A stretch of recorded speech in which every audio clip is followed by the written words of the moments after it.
IFM News. IFM News. IFM News. Lokal.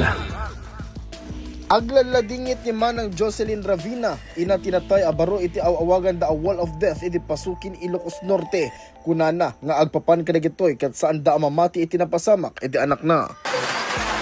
Nagtan iti napagtutupot na ilasar nga na-disgrasya.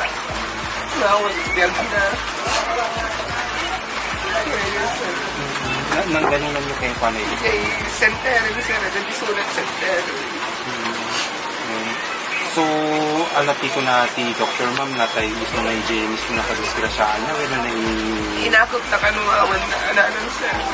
Awan, nagisulat. Imbatad pa iti ina ti baro, amoy mayat laingen kumano na sugsugatan ti anak na ngem iti ipapatay na. Rigat ko gawatan, sir.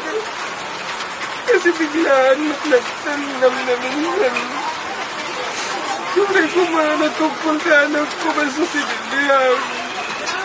Ti agdama ket tapukan iti mangga pa kadisgrasyahan dagiti motorista. Para iti IFM News, Idol Lawrence Martinez, Tatak IFM. IFM News. IFM News. IFM News. Lokal.